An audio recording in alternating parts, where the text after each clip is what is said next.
What's up, everybody? It's John with Prime Home Solutions, bringing your monthly newsletter.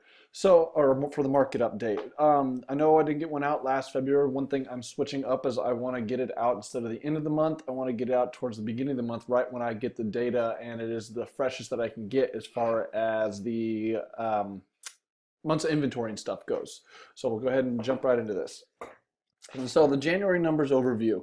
Uh, Average sales price was 242,622 when there was an 8% increase year over year. Median sales price 183, which was a 5.9% increase year over year. Total sales 1683, 9.7 increase. Average rental price 1375, which is still a 5% increase.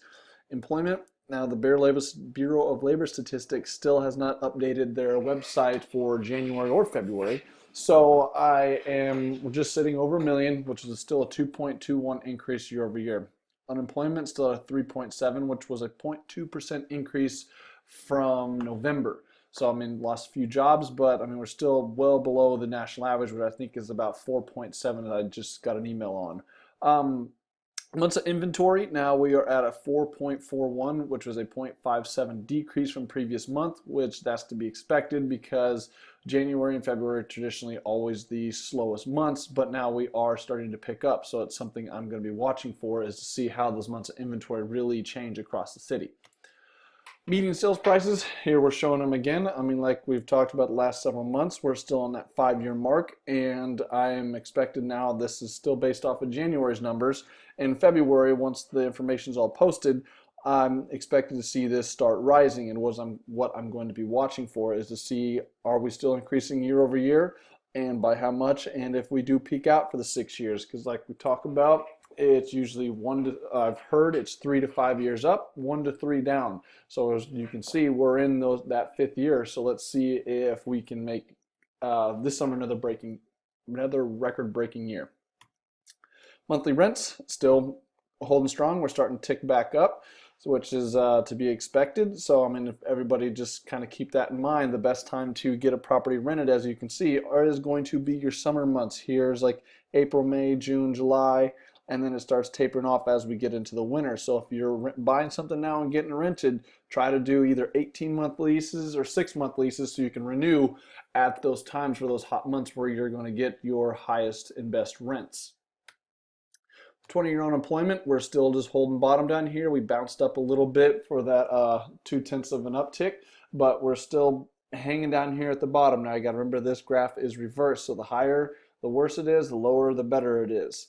So here I'm still tracking to see, like, hey, how long do we bounce around here at the bottom? And I mean, we've been bouncing around there for quite some time down here, so we're just going to keep watching to see if we start seeing this rise or what over the next several months and years.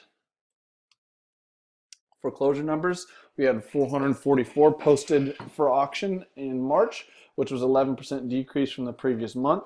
Solds were still from February because they don't, a little slow to get the March results posted. Still 139, which is a 9% decrease from the previous month. Now here you can kind of see that during those recessions and those bad times over the real estate recession, here like at 2009, that's when it spiked the highest, and it was really high up into the 14s. Looks like you got 12 to 1400. And then now we've been traditionally for a long time, for almost about 2-3 years now, we've been hanging out between that 400 and 600 mark. So I don't know if you guys in your marketing and things, a lot of the foreclosures that we come across now are really the ones that are way behind, that the banks seem to have just kind of know they're losing money on them. They just kind of hold on to them, and as they're getting to them, they foreclose on them then. Monthly sold, same thing. Number of properties that were bought at the auction steps really were spiking high during the recession and have just been on a downward trend for several years. So we're just going to keep watching that and tracking it and see how they report as months move on. So now the biggest thing where I get a lot of feedback on is where to market as far as months of inventory. Now remember, what month of inventory is the speed of which inventory is being consumed, and how we figure that is you look back 30 days to see how many properties sold in that 30 days and see how many active properties there currently are on the MLS at the time that you're running your report. And then you divide those two numbers into each other. So if no other properties have been posted for listings, how long is it going to take before there's no properties in that area? So if you're looking at getting it ready to sell a house, and you look and say, hey, there's nothing for sale in this neighborhood, and you look in the previous month and there was 3 or 4 houses that were sold, it's saying like pretty much every time a house goes live in that area, it gets chewed up pretty quick, so you can, or bought pretty quick. So you can see how desirable an area is. Now on the reverse side, if you see a ton of active listings and you look back a month and see that not very many properties are sold, you got to realize your competition's stiff as far as houses and desirability of that neighborhood. So our best, I do it by price range and by zip code. So you can see that we still have that shelf right here about the sub 200. We're below that 2.5 months of inventory. Now, when they say it's a balanced market, we're at about 6 months of inventory. So we really don't hit that until you get into 300,000s. But you can see that as these prices drop lower to more affordability of the clients here in San Antonio, the months of inventory really start to drop. Now, one thing that I'm looking at that I haven't seen before is negatives all the way down to the 200,000 mark. So that's something I want to kind of question and watch over the coming months, is saying, hey, why are all these prices dropping down and these ones rising? So it's saying that the majority of homes that can be purchased and sold here in San Antonio are hovering around that 150 to 200 mark. Once we start climbing up here, prices are deflating across the city, and the month's inventory are still high. So let's get into the best zip codes to market where the lowest month's inventory are in the city.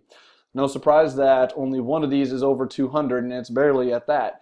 So if you're looking to market and find those best areas, though, if you're looking to do quick flips, here's the best zip codes that you're going to find those properties where the lowest months of inventory are sitting in the city. So what this is doing is also showing that, hey, that's a very desirable area to live. A lot of people want to live there, and it's naturally over time going to really push these prices up. As I live in the 78249 zip code, and I've seen the prices of my neighborhood go up drastically the last several years just because of where it's located, and that we only had those 2 months of inventory just driving those prices up. So it means people want to move there. Now, worst zip codes, shocking that pretty much every one of these is in the higher numbers except for 221 and 237. I think this is more of a south side area, and this one here is over by Lackland. I'm not sure what's going on in that zip code and why prices are so low and there's so much inventory. I think it's something to do with the way the foundations are, and properties aren't being able to get financed, so they're all being purchased by investors, and nothing can get financing over there.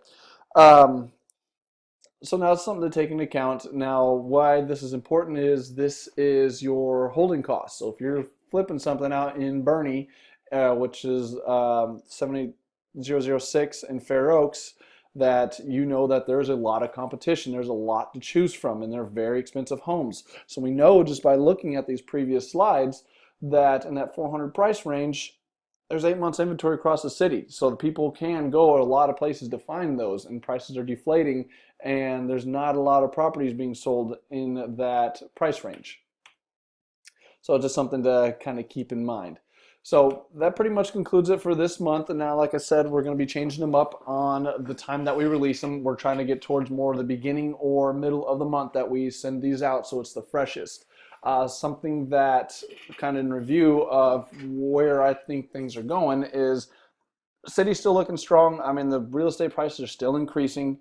We have, I mean, everything's increasing year over year. We're still doing fine. Something I'm going to be watching for myself is what happens on March 15th, which is when we hit our debt ceiling in the United States again. Now, the stock market has been going up and up and up with this Trump rally, and I want to see if they have to raise the debt ceiling again, if that kind of scares Wall Street and money starts disappearing, and that might affect the jobs, which then affects the real estate market. So that's something several months in advance we'll be able to see that happen before it starts affecting real estate prices. We got several months before we can kind of prepare ourselves of what might be coming down the line.